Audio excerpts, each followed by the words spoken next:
to a world of thrills, a world of drama, of capes and tights, a world where death is a revolving door. Welcome to the Geek Matrix. I don't think I'll ever get tired of hearing that intro song.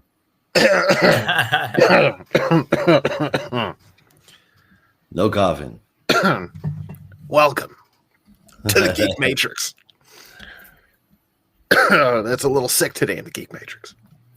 Live all the way across the country from you, and I somehow have the same thing you do, and I don't think that's cool. I don't think that's cool at all. I don't think it's cool. Kind of a jerk. think you gave it to me when we were playing Mario Kart the other day. Okay, I was going to say I sent it to you through Discord, but I don't want people to be afraid of Discord. So, no, it's not a digital virus. It's a gaming transmitted virus. There you go. That's what it is. Yeah. Because fuck you and your Mario Kart. You hit me with red shells way too many times that day, bud. Way too many times that day, bud. All right, so we are here having fun. This is episode I missed last week, so the 187. 187. Ooh, I got it. DC Comics Review Show number 187. This is Rob, as always. Apart from last week, it's my wife's birthday. Cut me some slack. I am here as always with Josh. Howdy, howdy, howdy, everybody. And it's been a long time, but we are more than happy to have him back on here. It's Nathan. Welcome back. Hello. And no bow. I mean, really? You did that all for me.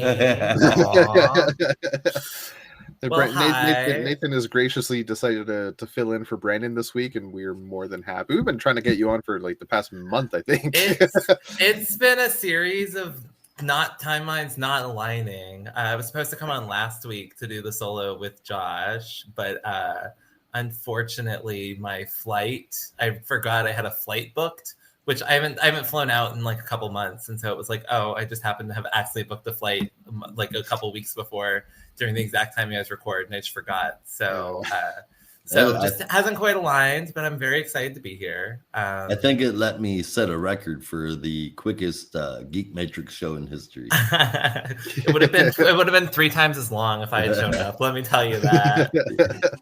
I also would have been really cool to have like a mile high podcast. Yeah. For those who don't know me, I don't do a lot of it right now, but I used to write for the reading orders for the Comic Book Herald. And come from the DC Universe Infinite era, or like on back when they had the forums were really prevalent. And I come from a lot of that area. And then mostly these days I'm just on Twitter, chilling around. And I'm friends with Brandon in real life. So it's very nice to be here and get to talk about comics. I don't get to do it as much as I used to. So what he's saying is he got here through nepotism. No, I put in my own good work. I made money writing about comics before I came on here. So now you're rubbing it in our face. We can't make money through comics. Look, I never said it paid well. I'm just saying occasionally there's like a couple dollars thrown in. Yeah. But I wouldn't even call it a part-time job. It's not that much money. Yeah. But thank you all for inviting me on. I'm very excited to talk about comics. It's a bit of a quieter week, but I think there's some really fun stuff to dive into. So I mean, quieter weeks just mean there's more discussion to be had, and we'll try to stay on topic. I'm sure. I don't know if you've caught up to all the episodes. I know you.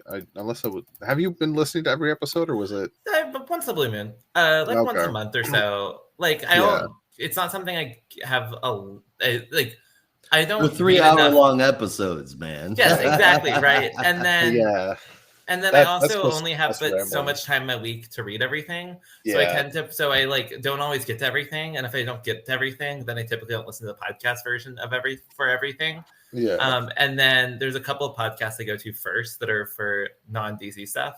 So it's about what I can get to. But I do always enjoy listening when I pop in. So that's always fun. I think that's the easiest way for me to digest Marvel stuff is listen to about it on a podcast. Yeah, I'm Saves definitely me the pain of for those reading. curious, I'm very into DC, and then I also pay attention a lot to the X-Men stuff ever since Krakoa, and I've fallen off hard ever since Krakoa is starting to disappear because I can't get myself to read that because I think I grieve every time I read a Krakoa comic right now, but that is okay. It's coming That to being an end said, yeah. soon. Like That being they're doing said, the hard relaunch, I think, yeah. in June. Yeah, with the new X-Men. Yeah. It remains to be seen what they're doing. I really, really hope that they've taken some feedback and that like some element of Krakoa will still be there because I'm really not ready to let that go. Jonathan Hickman said at one point there was a 30-year plan he had a 30 years of ideas. And here we are, 7 years in, and they're wrapping up the era, and it just doesn't feel like they're ready. It feels like there's so much potential still to mine. And I really hope that this is the end of the first Krakoa age and that there's still more Krakoa stuff to explore. But I'm not positive on that. I'm just hopeful. It's crazy. That's okay, because the good news, DC Comics is killing it every week right now. I'm always impressed. I know we don't agree on all the same books. Wonder Woman, we have disagreements on. Titans, we have disagreements on. Batman, we have disagreements on. But generally, I'm really happy with what DC's doing. And it feels a bit like a golden era. And I'm excited to talk about some of the really interesting developments this week, from the news of Absolute Power to the Green Arrow, which was a big surprise in terms of how impactful it was. Yeah. I'm excited for Green Arrow. But that being said, like you've kind of segued us perfectly. Do you want to fill us in on Absolute Power? Because you seem to know a lot more about it than Josh and I do right off the bat. Yeah, see, something I forget is that you guys aren't the biggest news junkies when it comes to DC Comics stuff. You guys tend to be a little more on the don't spoil anything side. That's me. Rob does. Yeah, okay. Spoiler heavy. I'd read off the articles, but I don't have it ready. Yeah, so DC had a presentation at Comics Pro, the retailer convention, where they announced their big event for the summer is called Absolute Power. And it's by Mark Waid with artist Dan Mora. And we'll focus on recent plot points that have come from Titans Beast World, Batman, and Action Comics, as well as a couple of others. And we'll see Amanda Waller finally make good on her threat to rid the world of metahumans. This is, by the way, coming from IGN. I'm quoting from IGN. With help from Failsafe and the Brainiac Queen, Waller will steal the powers of every metahuman on Earth. It'll fall on Superman, Batman, and Wonder Woman to rally their heroes against this existential threat. Readers will get an early taste in Free Comic Book Days, the Free Comic Book Day issue, which will be a 12-page also be a standalone special called Absolute Power Ground Zero, which will bridge the gap between Action Comics and the main Absolute Power series. Absolute Power will come out on July 2nd, and Mark Waid will be writing all of the books in this series, which is wild. I think there's 25 issues. So there's the main series, which will be Absolute Power number 1 through 4 by Mark Waid. Then there will be 3 Batman tie-ins, 3 Superman tie-ins, 3 Wonder Woman tie-ins, 3, and then there's 7 issues of a series book called Task Force 7, which presumably will focus on Amanda Waller's sort of dark Justice League of sorts. And then there's also a 3-issue mini called Absolute Power Origins. And Mark Waid is writing all of it. So I guess I have a couple questions to start with to get your thoughts. First of all, what do you think of Mark Waid being the choice of this event and the fact that he's writing everything? I am all for it. Sorry, I just want to not fact check, but double check something. Task Force 7 sounds very familiar. There's been all sorts of task force. There's Task Force X, Task Force 11, which was Psi, which was the psionic team. I assume this is just Task Force 7 because there's like 7 bad characters. So what we have probably Sergeant Steel, Failsafe, and Brainiac Queen, and then I don't know who the other 4 would be. Probably one from each of the different like heroes, like bad guys right now. So presumably for the stillness for Flash would be something like the Gorilla Grodd, and something along those lines. I'm confusing it with Team 7 from the Flashpoint universe. Yeah. So, but what do you think of Mark Waid writing all 25 issues? Does that excite you? Make you nervous? Like when you initially said it, I was like, "Holy fuck, 25 issues! Like, how is he gonna like?" But then you broke it down. It's like mini series. Okay, actually, that makes a bit more sense. because I'll always like reference Blackest Night. Jeff Johns wrote a good chunk of the issues and tie-ins throughout that as well. It wasn't that bad, so I'll give him the benefit of the doubt if he's got the work cut out. It's bridging all these plots in different books. The fact that Failsafe alone is going to be involved, and Zdarsky's been working on that for like months now. That's going to be interesting to see how he handles that. You figure at some point Failsafe will leave the Batman book. Imagine that. Like, I figured at some point it was going to happen. Zdarsky would have to move on at some point. So, well, we know Zdarsky is moving on to the Three Jokers as the main, or the new version of the Three Jokers that's been going on recently. And we know that he's doing that with the with issue 50 or whatever. So that's coming up. So that's like his big. I think it's 150. So we'll see what he does with that as sort of his next focal point. But in terms of Failsafe, I find it interesting that Zdarsky's letting, I assume the Failsafe plot thread will end here and that Zdarsky gets to do it. But I like this approach. Obviously, we haven't seen the Brainiac Queen yet. We know that she's coming in House of Brainiac, right? And so I'm really excited this idea, like we're bringing in these plot threads from different books.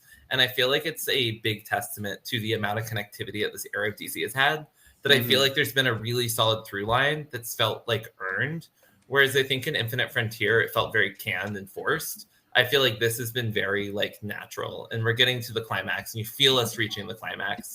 Via the pages of Wonder Woman, where the Amazons have lost a lot of favor. The pages of Titans, Beast World, where now the Titans have basically lost all of their goodwill, or a lot of it at least. And this fall of the superheroes as we head into this now Amanda Waller making her move. Like, I'm really excited to see where this goes. And I think these plot points all feel like they've been building together, which I feel like as DC rarely does successfully. Yeah, for sure. I'm going to say that another member that's going to be on that Task Force 7 is going to be Dark Raven. Ooh, yes. I think that's a good one. Yeah. Although, do you think Dark Raven is working for Trigon or working for Waller? I think. And do you think she's in it for herself? Because we've just seen that development where she's I can't remember what the hell it's called right now, but he says that her actual potential is to become that big huge ass monster that dwarfed him in the underworld. I don't know if you guys remember that from the last issue. Turn into Venom Myotismon and shout out to all my people that understand what that is. I mean, I get the gist.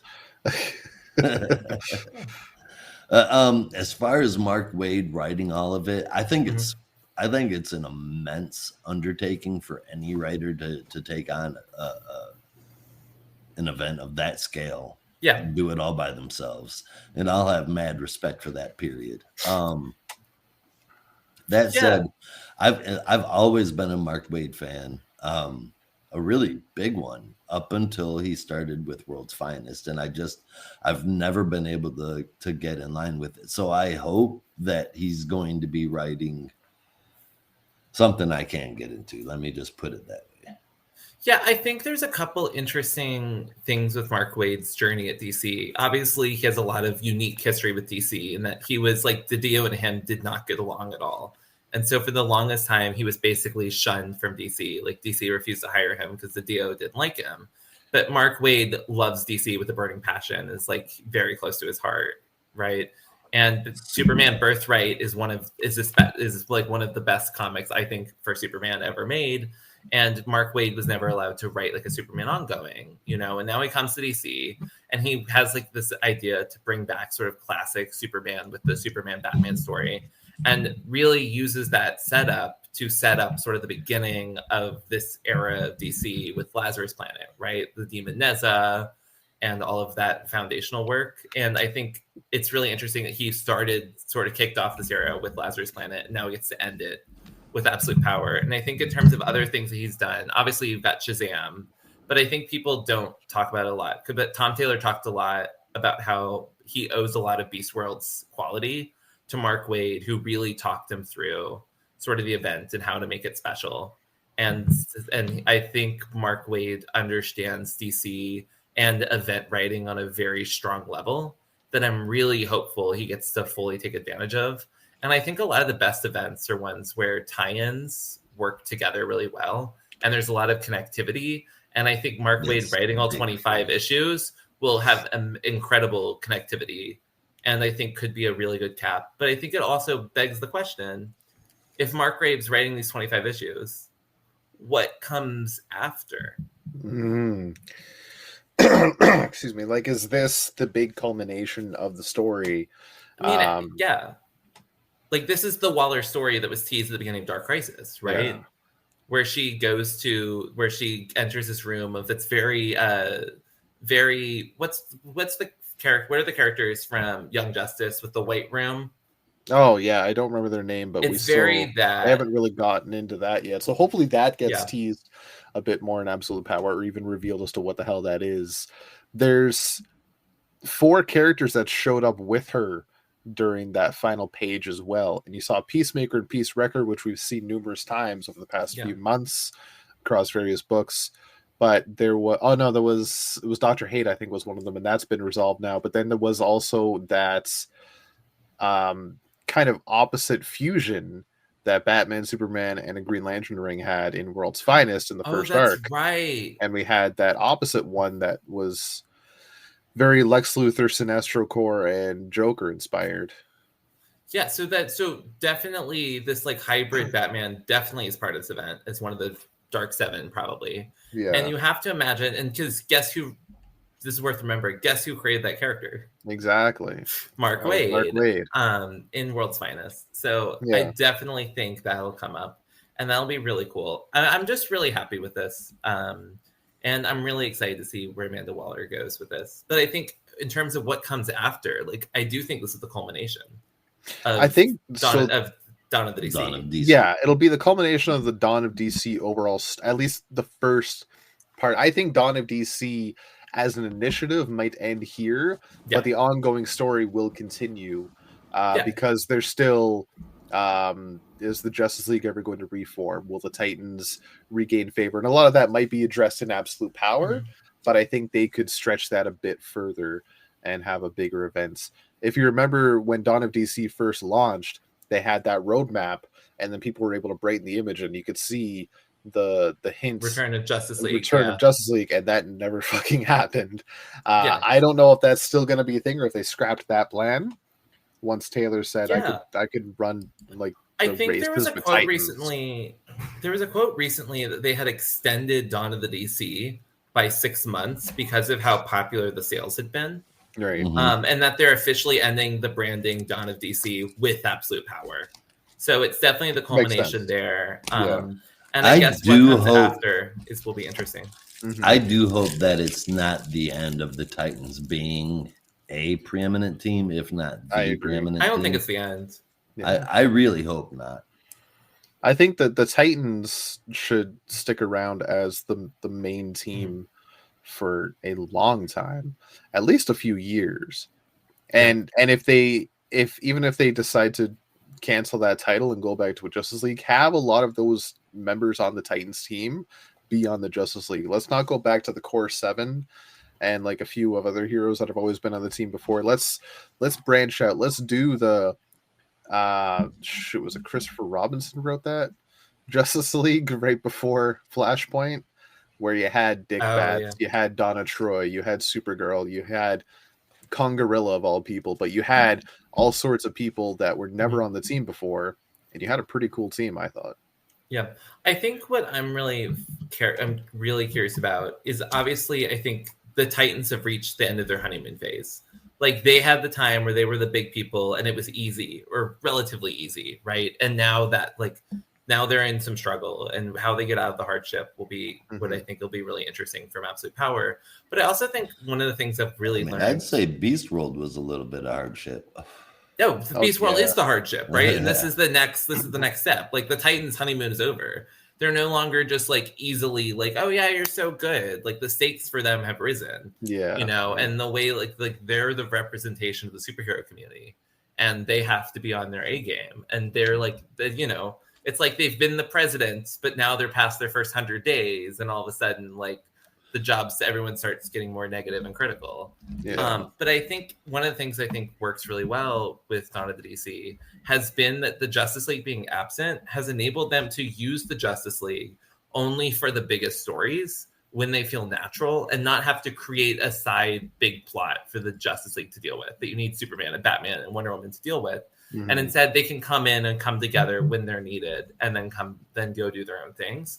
And I think that feeling has been much more successful than, say, having a Scott Snyder's Justice League have to be the main story, or have it just be a Bendis, like, does not matter to anything. It's just here, side story. No, don't say that. But you know, when I you know have what you're to saying, create threats that the Justice League have to be able to fight every week or every month that have significant stakes, you need all 6 of them for. Like, it drags the like stakes of the whole universe down. I'm gonna break Nathan right here. You know who I would like to see write a 6-issue like deep breakdown of the Trinity and a few other members of the Justice League? I would love to watch maybe even 12 issues. Cy Spurrier do it. I'm fine with Cy Spurrier. I'm not anti-Cy Spurrier. Well, no, I didn't think you were anti-Cy Spurrier, but I thought maybe you disagree with the Cy Spurrier writing the Justice League. I don't have the strongest opinions on Cy Spurrier. I think he's sort of like his like best niche is like this like sidekick sci-fi that he like really enjoys. And I don't know if that like works as well with the Justice League, but I'm not against it. I don't have an opinion. I don't really have a serious opinion on it. I think if we were to get Justice League stories, I think in order for them to be any good, they're going to have to be different. Even if, even more than just sporadic cosmic adventures where the Justice League has to be pulled together. I think we're going to have a different kind of Justice League story in order for anybody to really give a shit. So let me pitch something here for a Justice League story. Like I've been periodically reading some old Grant Morrison Justice League run, and coincidentally around the same time, which is very reminiscent of Grant Morrison's run, was the Justice League cartoon and Justice League Unlimited. And throughout the episodes there and the stories in Grant Morrison, you had a core team. You had the 7, you had extra members later on, but in each story arc you weren't guaranteed the whole team. Sometimes you would just have 3 or 4 members. And I think that's fine. Like this is what made me think of this when Nathan said, like, how do you pull all 6 or 7 people every month for a new adventure and come up with a threat that everybody has to get there? You don't have to have everybody. You just have to have even some of the team. And then every so often you'll have a threat big enough for the whole team to be there. But for sometimes you need 2 people. Sometimes you need 20. Yeah, like that's all it could necessarily be. And I think that's how you have a long-standing Justice League book that can remain fresh. You can create threads where you don't need to have 7 people going. You can get away with 3. But I think part of the problem is, you said it right there, create threads. Like, one of the problems with Justice League is it like forces you to have high stakes situations and like constantly. Because otherwise, why are you bringing multiple superheroes together? And it has to be high stakes. It doesn't. Sorry, I interrupted. No, it doesn't have to be. But like, in order to have like an actual like story, like plot thread throughout the issues, like you need some sort of stakes you have to build. And I think one of the problems is when you're creating those threats for the Justice League book, you then like the threats of other books, say the Batman book, the Superman book, the Wonder Woman book, those stories. Then often feel either less important or feel like the main story. And it's really hard to balance like the Justice League connecting all these like threads together. Right. And whereas if you don't have a Justice League book, all these threads can exist and feel like the main story. And then you do an event where you can bring threads together where that's the focus. Which I think is what Absolute Power is doing, right? It's saying, hey, we have all these threads. We're ready for the big story that moves the macro narrative forward. Let's bring in Failsafe. Let's bring in Sergeant Steel and let's bring in Amanda Waller stuff from Green Arrow. Let's bring in all the stuff we've been building up with Suicide Squad Dream Team. Let's bring in the Brainiac Queen that's coming in. And let's bring in World's Finest amalgam character, right? And all these pieces will come together, and all of a sudden, if you're reading Superman, if you're reading Batman, if you're reading Wonder Woman, those like characters and stakes are there, and those stories that you've been reading are continuing in this moment. That I think is where I think superhero comics have the most ability to shine. Yeah. And I think when you have a Justice League book, you have to find ways to have that every week. And I think most writers say, I'm just not going to do that. I'm just going to do my own thing. That's why Bendis says, I'm going to just tell a story with Naomi's world. Yeah. You know, and because it's hard to connect all these things together. And I think it's way easier to just hold off on bringing these characters together until it really matters and you really want to connect everything. And I really like this approach. And the Titans are a great team to exist on their own solo title because they can have plot threads that are the Titans and not feel like they need to also have Superman's plot threads and Batman's plot threads all intertwined. Right? They can be the center of the universe and have like outreach, but not feel like they need to pull in everything and connect to everything. Yeah. And it helps that there's only, if I remember right, only 2 members that even have an ongoing book. Well, yeah, Wally, and Nightwing, and then Cyborg had the 6th issue. Yeah, but that's already done, and that always to me felt like it could have taken place at any time period. Yeah, it definitely was. Yeah, but I think that's where the Titans are the better center of the universe. And I do like some Justice League runs. I'm not like anti-Justice League, but I think it's really hard to pull off, and it requires a lot of coordination that this era of a lot of freelancing doesn't really enable. Like writers only have so much time to try to coordinate with each other. Yeah. You know, and so it's just harder to do.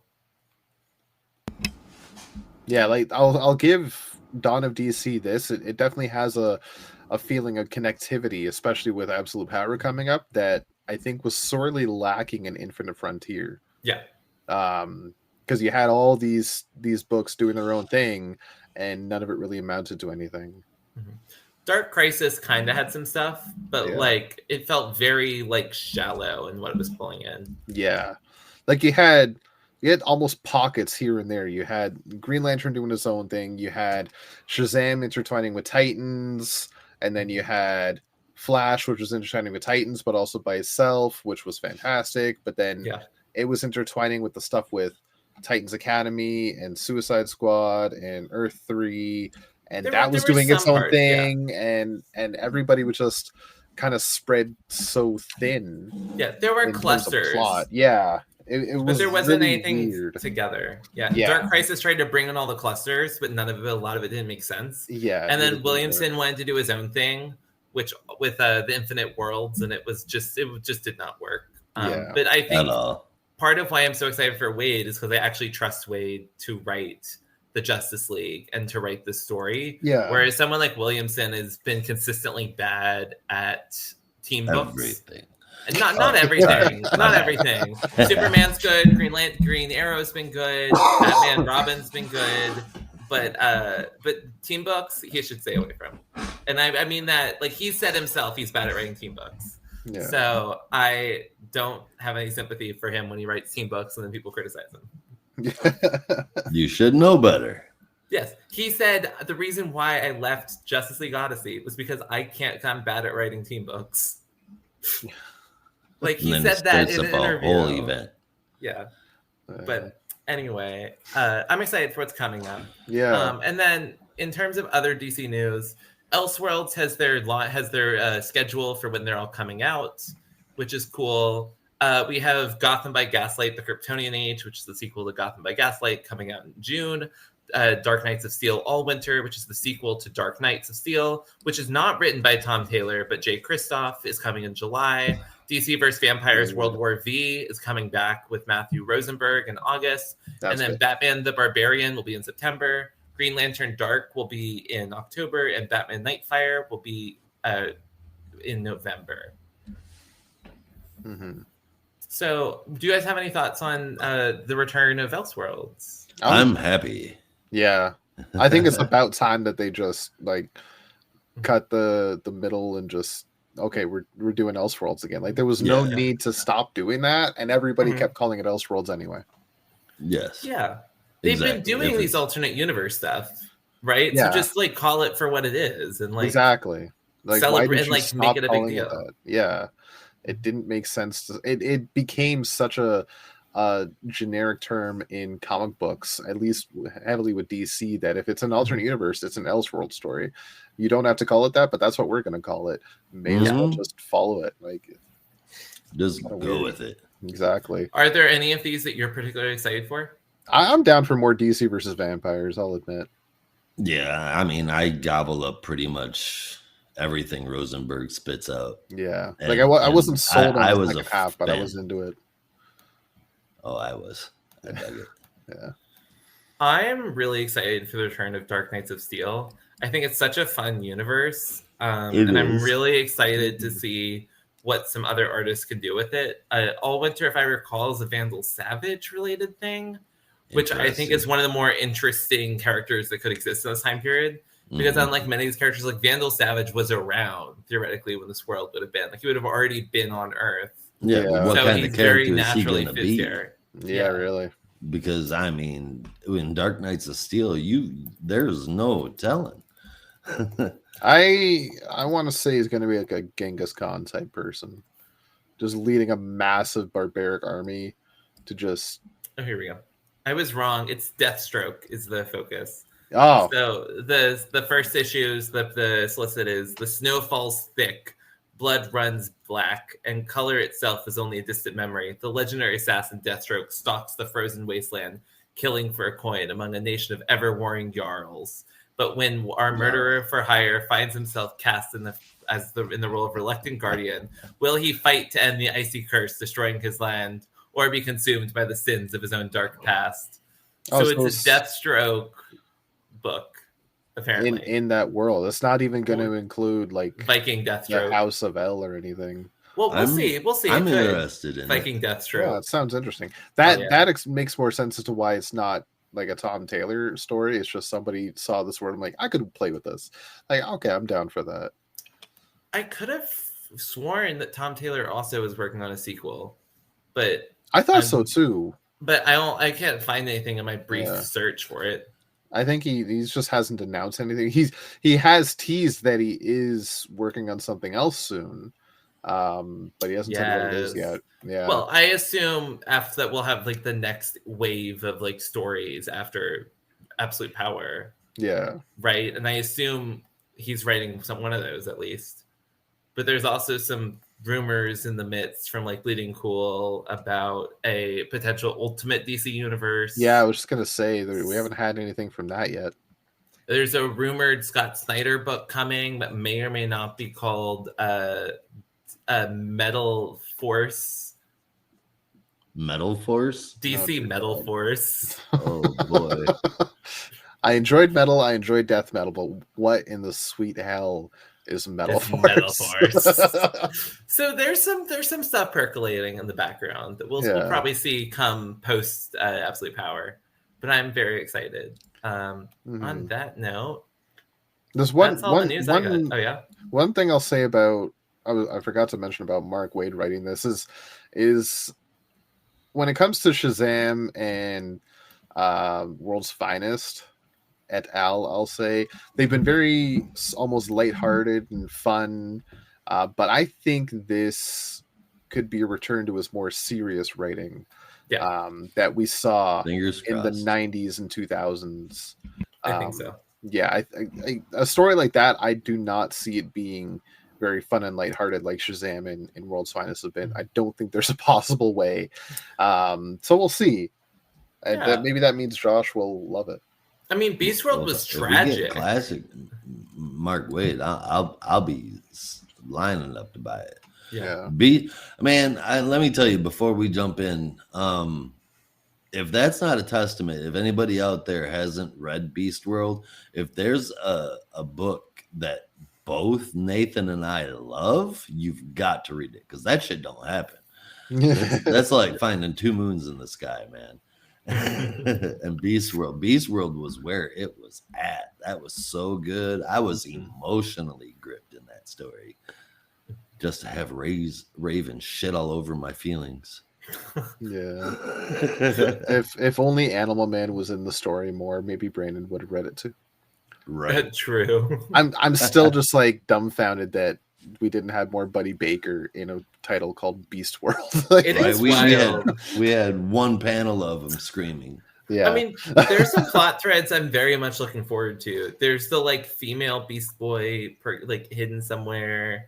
Yeah, There's- Beast Girl. and like well, I think she's Beast- got an actual name, but I don't remember what her name is. Yeah. But I thought Beast World was really tragic and like emotional Oh, and God, yeah. dark. yeah. And like it for resolves sure. somewhat happily, but also like with Amanda Waller making her power. And I think like that vibe, but like if the stakes ramped dramatically up, I think is where superhero comics can really shine when you're fighting against oppressors. And in this case, you've already built themes of fighting against hatred with Wonder Woman. You know, these Amazonians are outcast, very much a symbol of queer oppression, of the oppression of queer people, because the Amazons are basically an island full of lesbians, right? And I think I'm really excited to see like those sorts of themes come up and really be a focus in a way that I think Superman could be at his best when he doesn't have a lot of his powers and has to find strength elsewise. So I'm really excited for what's to come. Yeah. Speaking of the Amazons, let me go ahead and jump into honorable mentions real quick, where we will. I'll bring them up later on in the bonus show. But what we've got this week is Amazon's Attack number 5, Power Girl number 6, The Penguin number 7, and breaking that trend of counting, Batman, The Brave and the Bold number 10. Yeah. We'll talk more about those later. There really wasn't an 8th issue at all this week. There was a 9. There was Damn a it. 9. There was a 9. Oh well. Yeah. I'll be honest. I don't think I read any of those this week. Well, I that's haven't what yet. I'm here for. Yeah. Not Punish that myself for everybody else. I haven't been interested. I just haven't gotten around to those yet. I instead spent my time reading this week's Power Rangers because I'm a nerd. I hear Power Rangers is thriving right now. It is fantastic. I was just thinking about it last night, and in my head I was going through the story arc. They got a new creative team in issue 100. We just got issue 117, and it's still one long ongoing story that started with the core team of the Mighty Morphin Rangers and now has brought in like every fucking team you could ever think of. And it's fucking massive. Oh my God, I just remembered. We didn't talk about the biggest news story of last week. DC Comics is moving to Wednesdays again. Oh yeah. I heard you told us about it, but I didn't see anything on the news about it, so I forgot. How do you guys feel about that? I liked it coming out on Tuesdays. Yeah. It was Like nice. Yeah, I'm gonna miss it. It felt special. I'm gonna miss it. It makes sense. Like they only have to go to comic book shop one day, and that can be Wednesday. That's easy. I mean, But most also- people would just go on a Wednesday anyway and get their DC, get their Marvel, get their Image, get whatever. Yeah, but it's funny because didn't Image just move to Tuesdays? Mm-hmm. Like one of the other like third level publishers just moved to Tuesdays. So it's funny because now they're alone. Like, why is DC moving to? Because the whole reason they went to Tuesdays in the first place because they switched publishing companies. It's because it's retailers want Wednesdays because they have to deal with 2 final order cutoffs for each week. They have to deal with 2 different shipping sets. Just everything's more complicated because you have 2 sales days. And they're just like, can we just consolidate it all into one day for just the amount of work it takes to get it set up each week. Yeah.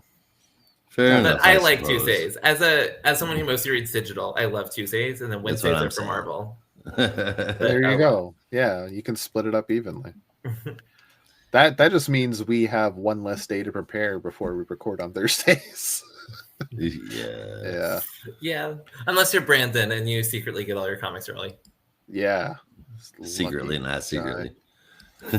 I would ask Brandon to pick up extra copies and ship them to me, but it would take a week to get here anyway. Yeah, I don't think that would help. No. Let's drive to the border every Monday. He's got all his schoolwork and he has to drive to all of that week's copies. Oh no, we'll can meet get him halfway. We're both about 3 hours okay. from the border, so yeah, exactly. Yeah. A little 6-hour round trip ain't never hurt anybody. Yeah. You know, a weekly 6-hour round trip. Yeah, we'll go to Niagara Falls, pick one of the sides every week, go for a drink, read some comics. Bob's your uncle. Yeah, you're good. Yeah, exactly. Hey, Bob. Never understood. All right, what do you guys say that we get into some of these books, huh? Let's do it. Let's shoot on over to our first book. Yeah, Green Arrow number 9. I did it, Josh. This was definitely the big book of the week. The most reveals, most meat to talk about. With Beast World at an end, Waller now possesses control over the Hall of Order, formerly the Hall of Justice. She has all of its top tech defenses, with the exception of some of the magic layers, which she hasn't figured out yet. And Oliver Queen is still searching for Roy. So he does what anyone who wants to find Amanda Waller would do, sneak into the new Hall of Order to confront her. But he gets caught because obviously there's all these defenses. It's near impossible to get through now. So after waking from being knocked out, Waller explains that she has a mysterious benefactor that brought her back from Earth 3. She realized that superheroes are all variations of the same thing, and that Earth 3 was no different from the Earth Prime. Or is it Earth 0 or Earth Prime right now? Whatever. Earth 0. Right? Earth 0? Okay. Yeah. So she's been separating Oliver's family to force him to come to her. Green Arrow agrees to help Waller, and Waller asks him to steal none other than the Sanctuary from Heroes in Crisis. Thanks, with all Tom the King. traumas and terror, and with all the traumas and personal therapy sessions of all of the superheroes in existence. Yes, the only good thing to come out of Heroes in Crisis. Yes. Then in a side plot, Connor finds Diggle and asks him for help taking down Merlin. Which that was exciting as well as a Green Arrow fan. To see the return of Diggle. Yeah, to see not only the return of Diggle, but Connor and Diggle interacting. And then last but not least, just because I forgot to say him earlier, written by Joshua Williamson with art by Sean Izaki and colorist Romulo Fajardo Jr. Right on. All right. You want to give us your rundown, like say your piece about it? Yeah, I think it's a 5 out of 5. I don't think you can get much better than for a post-event epilogue sort of like aftermath story. It gave us a lot of the questions we had from Green Arrow, reestablished sort of the new world that is Waller's rise to power. And it both feels natural within the Green Arrow book itself, but also coming out of Beast World. I think it all fits in together really well. I think it's a little light on plot because it spends so much of its time world building, but that's kind of what you want from an aftermath issue. And I think some of its reveals and teases make me more excited for what's to come rather than less, including specifically a lot of the stuff with Earth 3. I think it was one of the biggest questions with Waller's return was like, oh, we're ignoring the fact that Waller like literally disconnected herself from the multiverse entirely to create her own world where she was fully in charge. And now she's back. And like, I'm glad we're getting some teases there. And I'm really excited to see what those answers are when they come. I think some of the Green Lantern's Malcolm Merlin specific stuff I'm not quite sold on but that this issue didn't really have a lot of that. So I'm more than okay with the reveal that Diggle's back and some of this post emphasis. I really like this issue. It's so interesting, and I couldn't really ask for anything more. I love the return of Heroes in Crisis. One of my favorite things in comics is when they take an idea that was like rough at the time and critically panned, but they take like the one or two good ideas from it and are like, this event we want to be important for a long time to come, and we're bringing these things back to pay homage to that event and that time and those ideas. And I think Sanctuary is a perfect thing that makes total sense for Waller to want to go after. Yeah. Because who doesn't want Superman's therapy sessions in video form? Yeah. Like there's a lot of data to scrounge through from all sorts, and not even just heroes, but villains too. Like any metahuman that ever existed. And that if that's what Waller's going for, that we'll see this summer, like it just makes sense. Yeah. What do you think, Rob? Pencils, fantastic. I love the art throughout the issue, but that's been an ongoing for this entire run. I love the art in Green Arrow. The story, I am sold on. I am and I forgot to mention this again. I forgot to mention when we were talking about Absolute Power. I'm tired of Amanda Waller. Just so tired of Amanda Waller. Not like just I'm so tired of her. Just like I'm tired of her being the focal point all the time. Like she's not, to me, that interesting a character anymore. Like she's been done to death over the past 10 years. So I'm kind of just bored of Amanda Waller. Do you think, though, because I think one of the things that makes this version of Amanda Waller really work is it's the idea that she's like, superheroes are the problem. And I need to make the world see that like metahumans. Yeah, right. But I think the difference is she's been very much this more, I work for the government. I need this thing done. Let's get this thing done. Mm-hmm. And I think her current lens is a lot more like, how do I make the world see that superheroes are like these godlike beings who, even if they care about you, they don't really care about you because they exist on a level that's like above where humanity exists. And humanity can't fight for itself. They have to rely on heroes, and how to take that ownership, I think, is really interesting. And the way that she weaponizes hatred and misogyny, homophobia, etc., to get there, and is like feels very current to the times, a lot of the ways that those sorts of sentiments exist. And I think it really works in that sense, where she's like dark patriotism, but I think in a way that's more focused on like the government and power versus like Earth 3, where it's like, oh, I have the side thing and I'm really focused on myself. This is very different. And I like this version of Amanda Waller. But I do wonder, is a lot of your Amanda Waller struggle mostly to do with like general media or like the comic stuff specifically? Because I feel like she hasn't been in a lot of comics over the last like 3 years. Oh, that's, well, I mean, like 10 years, but like, sure. Like she's even in the movies, she was in Green Lantern in 2011. She was in like a few different Elseworlds titles. The whole thing from War for Earth 3 still left a bad taste in my mouth. It was a fine event. It was a fine event.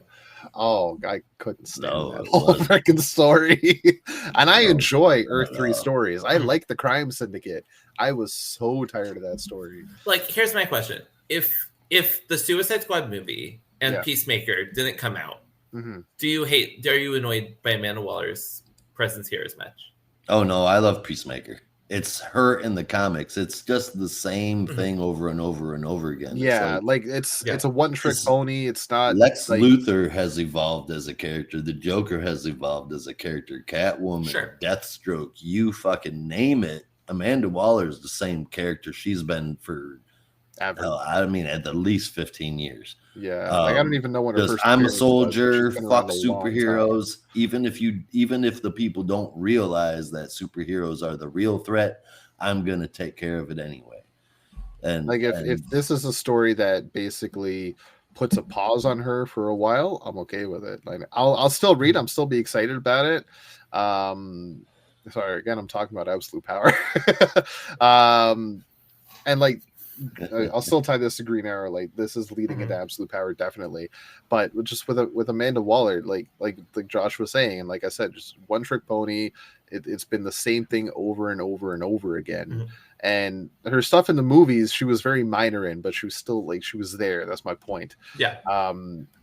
And you see her a lot, and I don't find her very interesting. You know. Like there was, I don't even remember what it was, but there was a story that tried to give her some kind of tragic backstory. And I thought that was interesting, but then it was just completely forgotten about. And we never saw it. Oh, I think that was Suicide Squad during Infinite Frontier. Because I remember telling my dad, like, oh, this is so cool. He's like, that's not Amanda Waller. That's dumb. But that's besides the point. Like that whole tragic thing is like, okay, we're finally getting a layer to Waller. And then it was never brought up again. And now we're just getting, here she is using bureaucracy as a weapon. And she's like Lex Luthor with less steps. Yeah, but I think there's like different sides to Amanda Waller. There's the like, I'm pro war crimes Amanda Waller, which is very like focused on emphasizing sort of like foreign wars, like black ops in the same way as like the CIA. And then there's like the Amanda Waller that's like representative of sort of the government as a whole. And I really enjoyed this version of Amanda Waller a lot. And I think Amanda Waller has been done a lot. And I remember when Dark Crisis said, and they were like, oh yeah, Amanda Waller's the next big bad. It was like, ugh. But I also think she's one of the few characters that can really connect the DC universe together. And I think her actions are something that every hero has to pay attention to. Whereas I think the actions of a lot of the other big bads are like not that way. That's fair. And there's something you mentioned there that kind of put it in a different light for me. If you look at this ongoing story as government versus superheroes, that is one thing. And if you need a piece to play that role, I could see Amanda Waller. If it's just Amanda Waller going after heroes, I'm kind of like, whatever. Well, but if there's going to be more, and it's going to be like a government with Amanda Waller is like the chess piece they're using to move those moves, then that's I'm all for that. That's what all the anti-Amazonian stuff is. That's what Sergeant Steele is. Like, he is these other pieces of government that work with Amanda Waller, that are like part of the government force that's becoming more and more anti-metahuman. Yeah. And yet the president was all for the Titans. Well, until the president said, yeah, but you can kill the 2 million people who are still animals. Oh, I mean, after that, like after even after he was like he wasn't cool with Waller doing that, and then Nightwing broke into his office. They saved the first lady. He was like, maybe you guys aren't so bad. Yeah, but the government is more than just one branch. Yeah, right. That's what I mean. But like when you have the chief, like this is like nuts to me when it comes to like politics and bureaucracy. Like you have the chief of staff, you have the leader of the country, and the same thing happens in Canada too. They say one thing, and everybody's. I get opinions will go, but just like you'd think the government would follow suit. Yeah. You don't need the people to follow suit. I understand that completely, but you think at least the government would follow suit. But no, you'd think. So Josh, what are your thoughts on this issue? I think the art in the issue is great. I enjoyed just about every panel. I, in contrast to Rob, have not enjoyed Porter's work. This is great. Except for the last page, I didn't like the way that Harley was drawn. But what do you mean, Porter? Porter was on Green Arrow before. Was he? I thought it was always his cousin. No, Howard Porter was drawn for a little while. Well, Ollie was bouncing back and forth across time and fighting old Ollie that ended up being. I'm looking at issue 3 right now. It's Sakazi. Really? Well, Porter was in there somewhere. I like Sakazi better than him for sure. Anyway, Phil Hester. Phil Hester. Yeah, well, he was in for like one issue. Okay, well, it's that visually assaulting that was stuck in my mind the whole time. But yeah, I think the art and colors really shine here. Phenomenal job. And surprisingly, this is the first issue of Williams' run that has me interested in the story. But that doesn't mean much to me because he's got a history of not delivering. So we will see. As for this issue, though, the future can't affect the score. This was actually good enough to not hate reading it. I gave it a very surprising 7.5 out of 10. Right on. I'm sold on the story. I'm down for Diggle. I'm very interested in what's going on. Waller aside, I'm just happy there's a Green Arrow book. I keep saying that every month, and I'm sold on this. So this is 8.5 out of 10. Oh, you guys use 10s, don't you? I'm a fan of the 5 system. That's okay. That's right. 5 out of 5. We can call it. You're giving a full. Okay, then it's a 9. If I have to go in with 10, it's a 9. It's not like a 10 out of 10. It's a 9 out of 10. But I tend to use the 5 system for comics. But yeah, really happy with it. I'm also happy with our next issue. Yes. Yeah. I'm going to do my best to speed through that one. Written by Cy Spurrier, art and colors inside and out by Mike Deodato Jr. and Trish Mulvihill, with lettering by Hassan Atsmani Al-How. We've got the Flash number 6. It's activity date night, and I immediately went, oh no. But it's not a date issue, thank goodness. It was Wally's idea, and this issue it's about Wally and Barry in the stillness, but it's just as much about Linda. Before we get into the super stuff, it is activity date night, and for Wally and Linda, apparently that means Linda riding on Wally's back as he responds to emergencies. Normally they do that behind doors. Oh my god. So Linda, she's not feeling right. She loves Wally, she loves her family, but ever since she lost her powers around that time, she feels empty. But it affects more than that. It affects all of her, including her feelings. So, I mean, hopefully this ends on a good note. Now, as far as the hero stuff goes, Wally runs to where some of the uncoiled are, but Barry is already there. In fact, through the whole book, Barry is, for some reason, faster than Wally. Wally has this new dimensional sidestepping ability, and it seems that by gaining that, he's lost control of his powers. So him and Barry talk with the stillness, which of course are speaking all weird and archaic, and they hand Barry a weapon and say, I mean, basically that he is their chosen one, whatever this is all about. As they begin to run again, Barry starts getting this weird glow in front of him that looks like someone's grandma's glasses. And he starts being a real douchebag to Wally.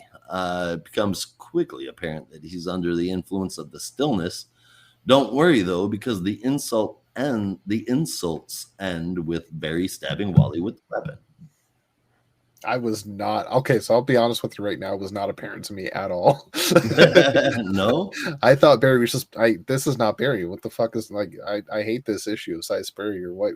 He doesn't get Wally. Doesn't get Barry. Like, what the fuck's going on? When you say he's under the influence of the stillness, okay, makes a bit more sense. He's under the influence of something. It's not quite clear. It's the stillness. The stillness likes Barry because he doesn't have a lot of like connections, whereas Wally is like emotionally traumatized and emotionally has a lot of like mental weight. Like Barry doesn't, because Barry can't hold anything substantial to save his life. Yeah, that's a personality flaw. Yeah, Barry personally can't handle any sort of relational like connection that's like deep and like long-term commitment. That's like a long-term commitment. So he's very like emotionless, which lets him go faster, while Wally is so carried down and like burdened by these emotions lately that he's slower than he used to be, which I find really fascinating. Mm-hmm. Going on with the book, there's some unidentified people in the cells that are remotely watching all of this go down with Barry and Wally and all of that, the stabbing and whatnot. And it turns out the whole thing was a ruse to make Wally their conduit, with the end game being that they plan to use him to spread a virus that will cause time to stand still, the Corona Contrarium, or the Crown of Thorns. That's what we see on the last page, an evil-looking reverse Flash with some smaller panels of Grodd and others. Man, I didn't think this was the story that we would end up seeing Thawne in. That's crazy. I was completely surprised. I've kind of been into this Flash run quite a bit because of its uniqueness. I know it's not everybody's favorite, but I've been enjoying it. And surprisingly, bringing in Thawne at that last page didn't temper the feeling of being interested in it. I'm really looking forward to the rest of this run because I'm so damn curious. And while we've definitely said it before, Deodato's physiology is a bit extreme pretty often, I did dig the majority that was here in this issue. And I mean, I really like that I could tell which Flash was which without even so much as a half a second of a thought. I walked away pretty impressed with this issue. 8.5 out of 10. Yeah, Wally wasn't as creepy this issue. Yeah. I will say. He wasn't doing a lot of smiling, though. Yeah, that's good. Good, I'll say, for the first time ever. Wally's not smiling, thank God. Right.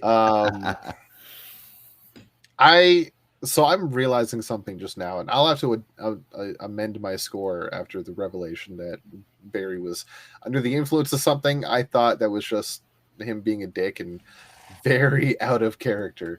But Where was I going with this? Yeah, so I'll have to amend my score. That being said, though, I'm realizing reading this, I'm getting the same feeling I got the first time I went through Grant Morrison's The Green Lantern, where I was not completely so. I knew there was something there that I just couldn't see yet, but I wasn't completely sold on it. And it wasn't until a couple of years passed after the run completely finished, I went back and I read the whole thing in one go. Mm-hmm. I was like, okay, I see it for what it truly is. I appreciate this more. So maybe, just maybe, that's what needs to happen with the Flash. We just need to give it, for those of us like myself that aren't completely sold on this, and you feel like there's something there, you just don't know what it is, just give it time, and maybe give it a reread once the first 12 issues are done. Maybe that might put things in a better perspective, because it certainly did me with Grant Morrison's Green Lantern. I'm still not in love with this issue, because I'll admit I was lost most of the time. Clearly. Yeah. The art was definitely not as jarring this time, and I agree, like I was able to differentiate between Wally and Barry very easily, so I was happy about that. I'll still give this issue, I'll bump it up to like 6.5. Whoa, he hated Whoa, that is that. low. I'm not in love. I'm not in love with the Flash right now. I'm not in. This is not Wally for me. Okay, Rob and giving sticking it to a that. 6.5 is like me saying it's a 4, maybe even a 3.5. Yeah. He does not like it. Maybe a 7 on a good day, but there you go. I'm 6, so it's not a good day. Hey, Jams Toaster, Nathan's been hollering at you. Thanks for watching, and give us a follow, man. Hell yeah. So there are different types of foods, just like there are different types of comics. There's candy, there's meat, there's vegetables, there's dessert. You've got this full gamut. There's the appetizers. To me, this book series is like very well cooked vegetables. Like it is like well cooked vegetables. Yeah, like really tasty vegetables. Okay. Like it's a lot of work to get through. It's at times not the most rewarding, but you can tell it's making like yourself and the world around you in some ways like healthier. And I think what this book is doing feels a bit like that. I think one of the reasons I think you were struggling a bit, Rob, is because it is some work to get through. You know, it has a lot of ideas that it throws at you at really rapid pace, and a lot of themes that are really meaty and worth exploring that I think are really make it really high quality. And have you need a lot of things you need to connect. Like you need to okay, this happened over here, and it feels like that scene in Always Sunny where Charlie was working in the mail. It's very philosophical. I mean, it's very philosophical. It's full of sci-fi, like this, like sort of pseudo science that's very inspired by like psionic like connection. It reminds me a lot of Legion of his book with Legion. What was it with Nightcrawler and Legion? Was it called Legion of X? But very metaphorical and like these lofty ideas that I think really work. And I think this idea of like speed and like that to run that fast, you have like this lightness about you, but you're carried down by emotional weight is really powerful. But I also think there's lots of different ways that it's really interesting. Like the idea that you have the son who of course can like teleport when he's in trouble, and the idea that like there are different types of ways you could interact with Speed Force. You know, there's speedsters like Bolt who have like short dashes, but then you have like now there's more of an exploration around like what the Speed Force is. And I'm hoping we get some more answers about the Strength Force and some of these other forces that have been discussed. And I think at the core of all of this, there's the sense that like the world that Wally and Barry have been living in for the longest time of their knowledge of the Speed Force was like, it was like good. But now it turns out there was like another order of magnitude, more complexity that they are first exploring. And I think as readers, we're also getting bits and pieces of it. And I think every issue, we're getting an extra piece of it. The first issue was about sort of the idea that like that when Wally is using his powers, like he is damaging the Speed Force in some capacity. The third issue focused on the idea, or the fourth issue was like the idea of like the like realm swapping and like the idea that there's like a realm of concept past space and time. Then there's the fifth issue really focused on the idea of like the Shaper. And I think this issue really lends into, okay, now that we've learned some of these pieces, like what does this mean for Wally? And this idea that Wally is now being forced to choose between the safety of the Speed Force and reality as a whole, and his connection and weight to the people around him that he cares deeply about. You know, when his son is injured, Wally is willing to destroy, like shatter the world to save his son and protect him. And now he's forced to make sort of that question where like, do I give up some of that emotional baggage to keep the Speed Force and reality healthy?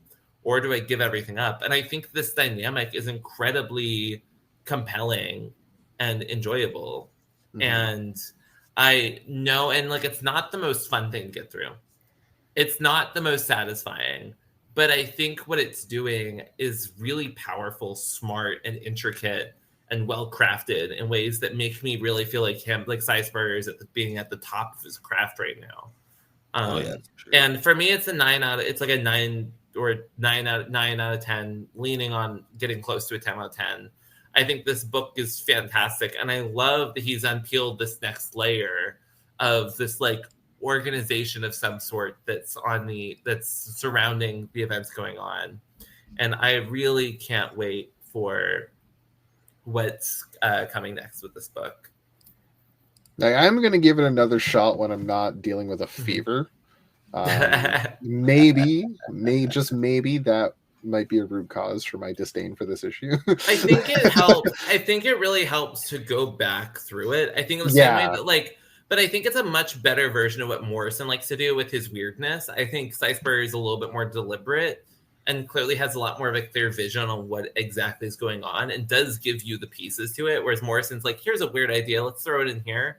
I think there's a lot more deliberateness here. And because I recently went back and right before I read this issue, I went back and read 5 and reminded me a lot about the connections of his son, right, to everything. And Jay's sort of like, which of course culminates to Jay deciding he doesn't want to be a superhero. But I think like having reread that issue and re-looking at the idea of a Shaper and then coming back to this, it felt like this was now let's bring in some of those threads together and like some of the new ideas. And I'm really happy with it. But there's still lots of questions to answer. And I'm excited to get the answers to those questions. Yeah, my biggest question is, what the fuck is going on? I mean, that is the premise of the book. But like, they are revealing new pieces, right? Like that is part of why it's working for me. It's because I am getting more answers as we go on. I now understand some of the language, not like, what the hell is the stillness? I'm like, okay, there's some sentient species that's looking on, and like we're getting some sense, and but like there's still questions, but I think I'm understanding the language more now. Whereas before it was very like, where it's like you're learning as you go, and I think that's really cool. Yeah, it never goes stale. For a slower story, it never feels stale, and that's impressive to me. And I love the like each story, individual issue is its own story, but there is a clear arc throughout it that I like. Mm-hmm. Indeed.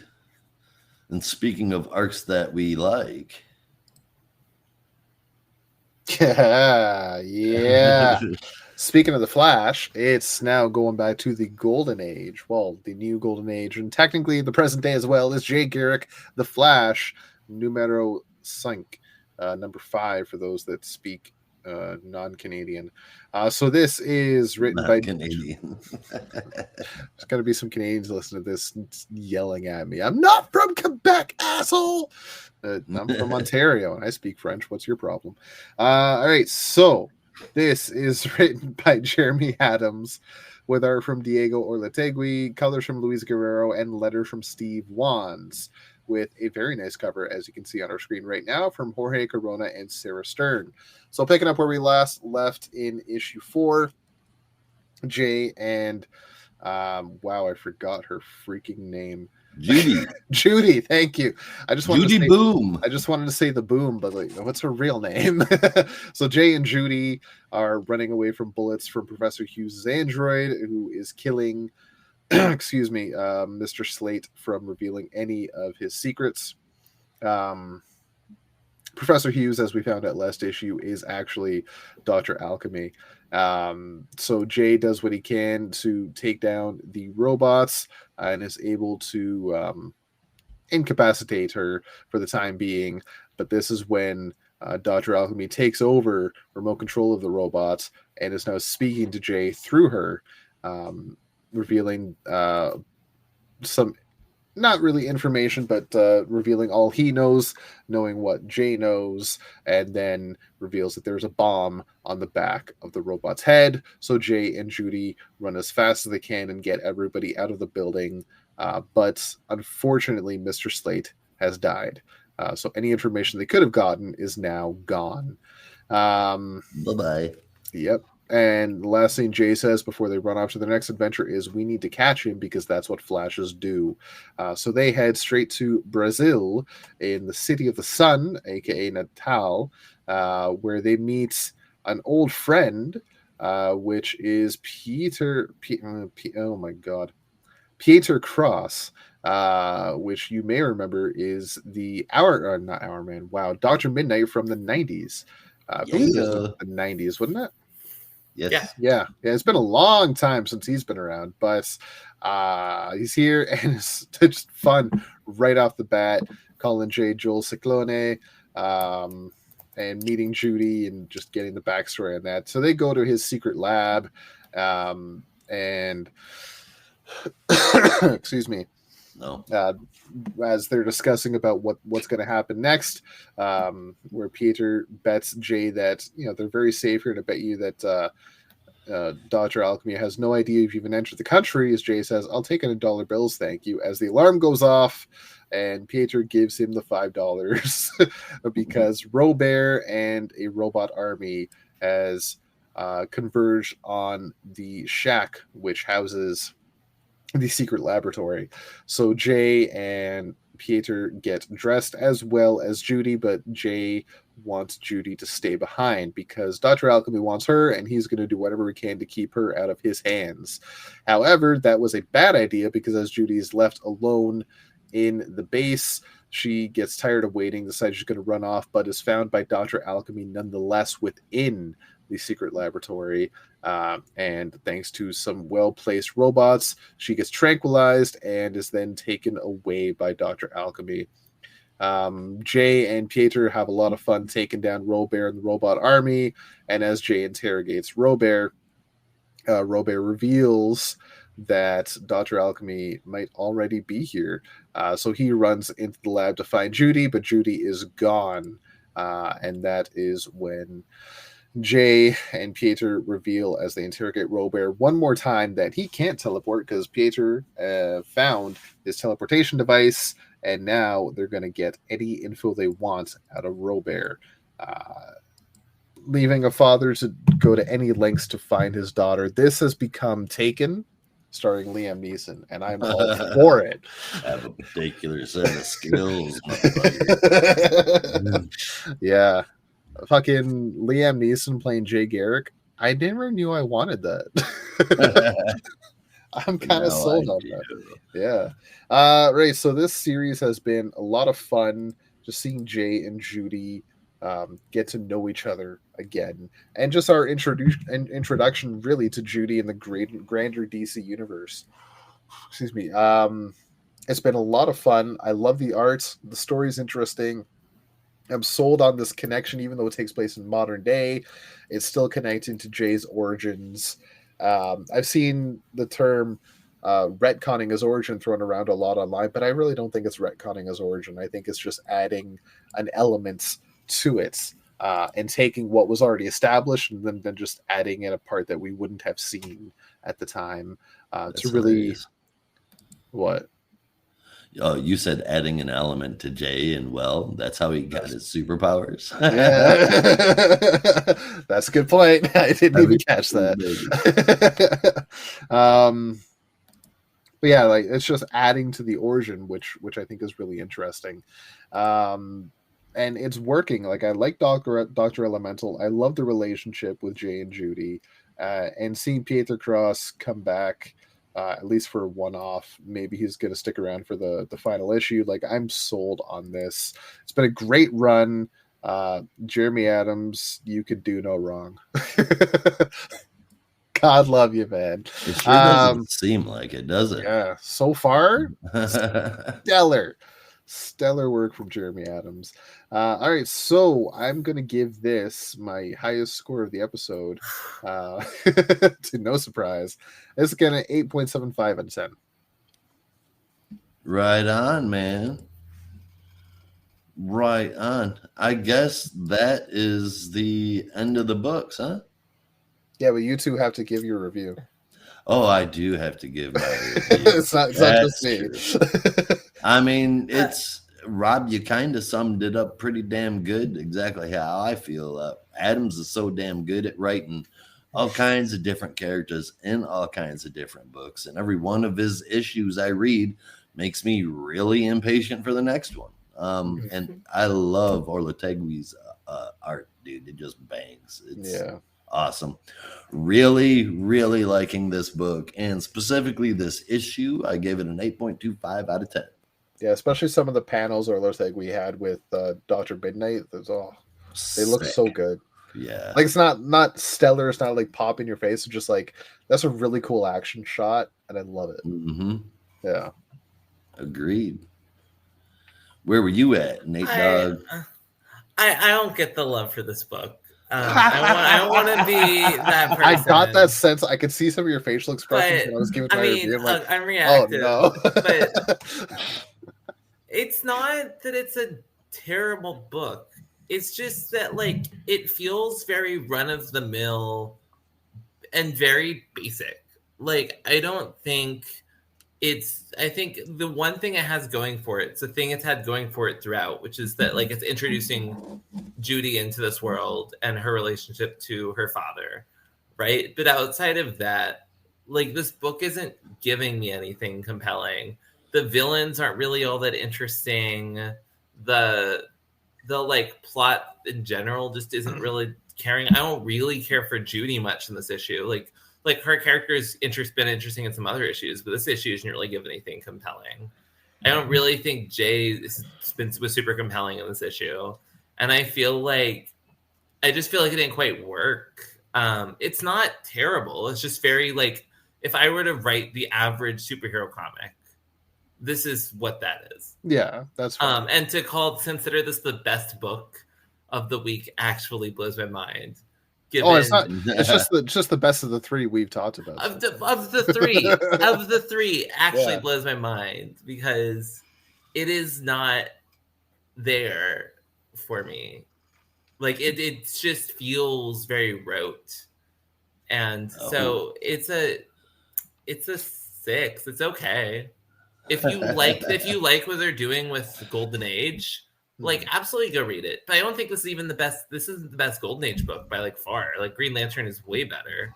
So it's just not really working for me. Yeah, I can agree. I think the Green Lantern, Alan Scott Green Lantern, might be the best of the 3 Golden Age series so far. I'm not completely sold yet. Like I say yet on Sandman. I'm just not that into the story, I think. I'm just not into Wesley Dodds. You could not make me like love Wesley Dodds. It's just not happening. So I'm like, good for you people who like him. I'm just like, I have no real opinion. Fair enough. With this, I'm just, maybe it's because of my own semi-recent like getting my own daughter, and I'm just like, I'm getting that vibe from Jay. Like, all right, I'm in this with you. I'm loving that, and maybe that's what it is for me. And look, if it's clicking with you, I'm really happy. I'm really happy for you. It doesn't work for me. I can agree with you for sure. It is like your run of the mill superhero book. Like sometimes that's what we need. Sure, I think what makes like the premise of these Golden Age books is taking these like new inserts into the Golden Age and lore and characters, and then creating new stuff to make these characters deeper and richer. Right, that is what Alan Scott is doing. You know, it's taking his story and using a lot of these new ideas and inserts to really flesh out Alan Scott as a character in ways that are really emotional, heart-wrenching, and compelling. You know, and this just isn't doing much of that. Like I feel more like cameo work. I mean, I feel it's like adding to Jay for sure. With Sure. the, I mean, but it's I not. feel like those are two totally different kinds of stories, though, because Alan's is essentially a complete retelling and a way more in-depth look at basically his origin, or like year one kind of stuff, whereas this is almost Boom's year one. And it's like Jay trying to bring her into the world. That's what I'm getting from this, is that they're using the Jay Garrick book to make Boom a more prominent hero. But because of that, I don't feel like the Golden Age part is really doing anything for me. Like, it's not like what I like about the Golden Age, which is these new inserts. I'm not really getting a lot of that. Instead, it feels like this character just like, I don't know, it just feels a little forced. But I think it's an okay book. It's a very average superhero book. It's not objective. It's not bad. It's just, it's okay. Yeah. That's about all I have to say on it. Well, then what do you got to say about the rest? You got a top 3 and favorite moment, Nathan? I guess my favorite moment of the week is the moment where we get the reveal of Heroes in Crisis being part of this upcoming plot thread. My mind was genuinely blown.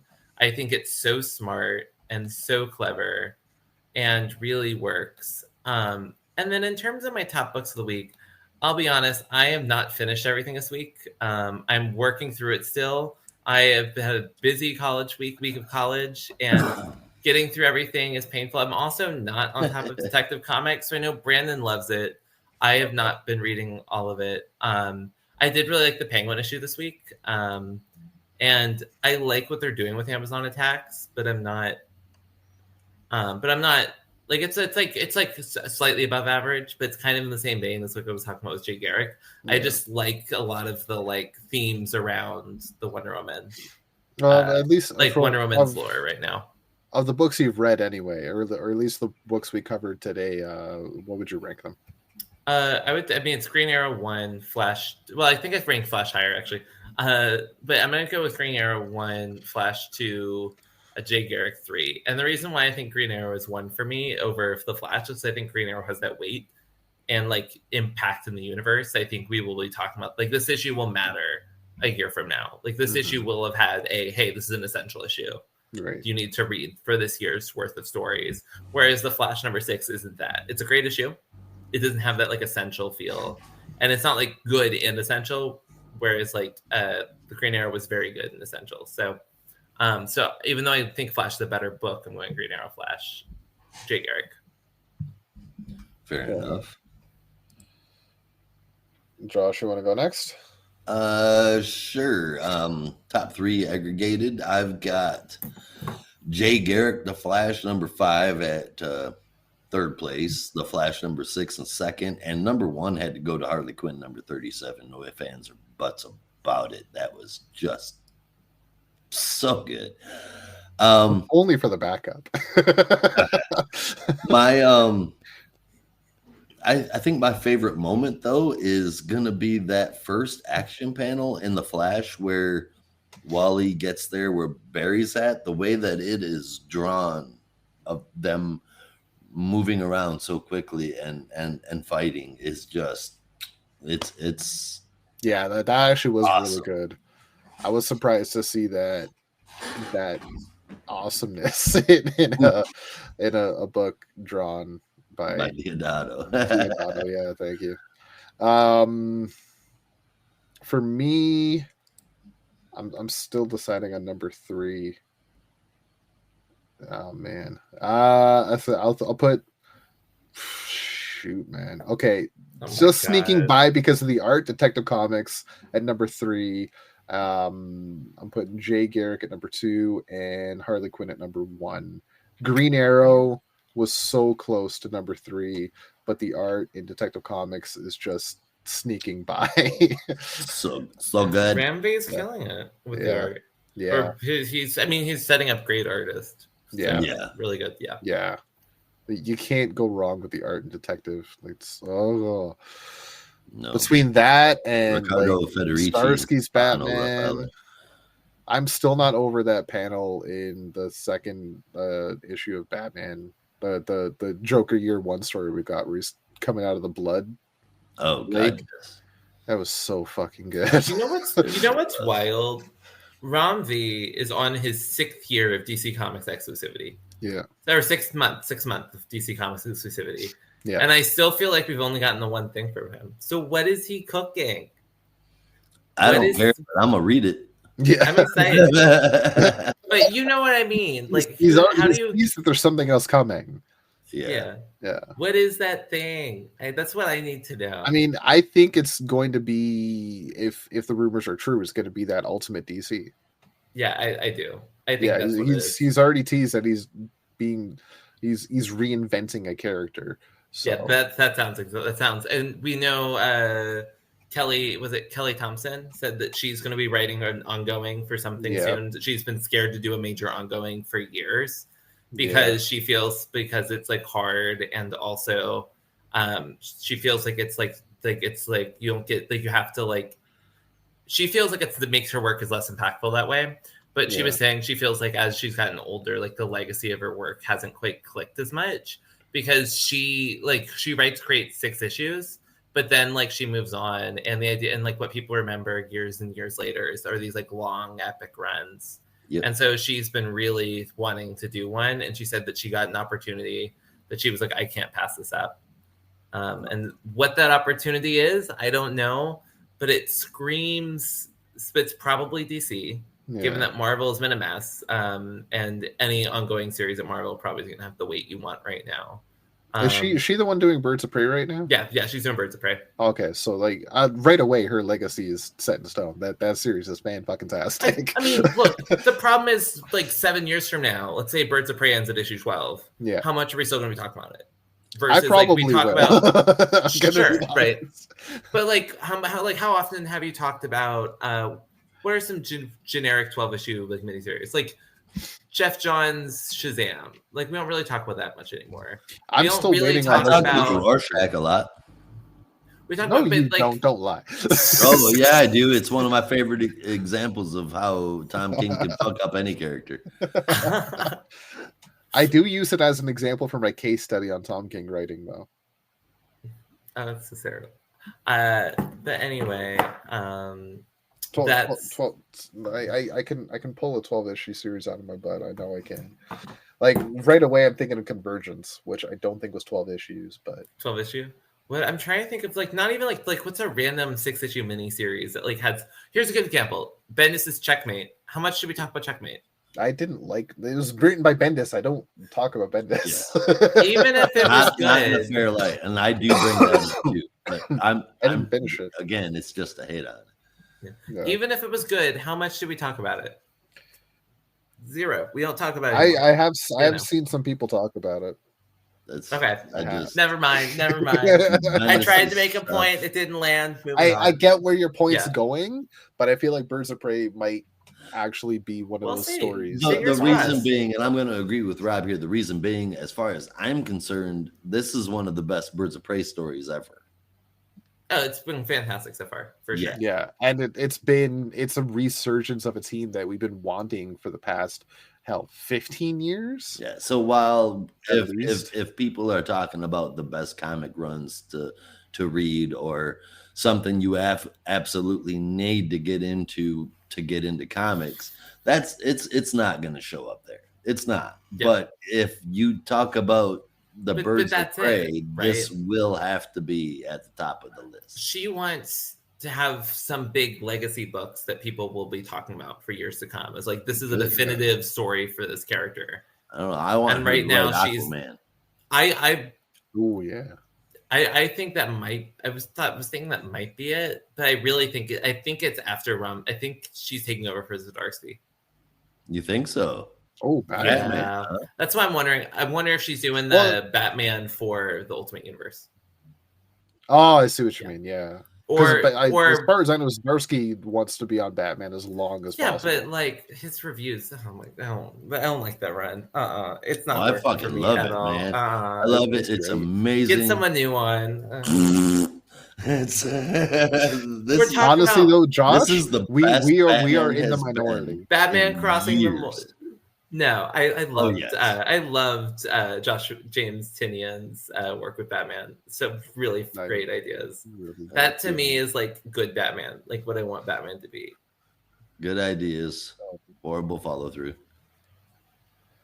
Yeah, but this is even worse follow through. We're talking about like a multiverse of Zurinars that's stuck in Batman's head, creating failsafe. Like it's a bunch of just like nonsense like ideas that kind of work but not really, and then you have Gotham War, which was a mess. Like I don't know, Gotham War didn't really need to happen. Gotham War Zdarsky chose to have Vandal Savage in there. Anyone who knows their writing was like, yeah, this is not a good idea, try something else. Vandal Savage was the only good part of that story. But he shouldn't have been in the story. It's like Gandalf Savage is the one we need to forget here. And Bruce is so unlikable for no reason. Like, it's not like a compelling unlikable. Where, like, I mean, it's just unlikable. If you look at it, it's imagine yourself in the comic book world. It's a real world view of what he has to be like. I don't think that's true, though. Whatever. I think Batman in real world would be kind of a douchebag. Yeah, but like to his family, though. Yeah, look, it's kind of what he's always been. Even Josh, here's what I understand. World's finest. Tom King tells a story about Batman falling from grace and becoming a bit of a douchebag. And you're like, this is the worst story ever. Nightmare sucks. Tyrant's Wing sucks. And now you're like, Zdarsky, everything's the same. Batman's and his family are at war with each other, disagreeing over very basic morality issues. And you're like, oh, it's so good. It's so good. It's not even the same kind of story, though. I mean, in the broadest sense of the words, yeah. Which is one of which is Zurinar influenced, and the other one is trauma influenced. But I don't know. The way I see it. So I was enjoying Tom King's run for the most part up until he like fucked us over on the wedding. So yeah, I think that left a bad taste in my mouth. Yeah.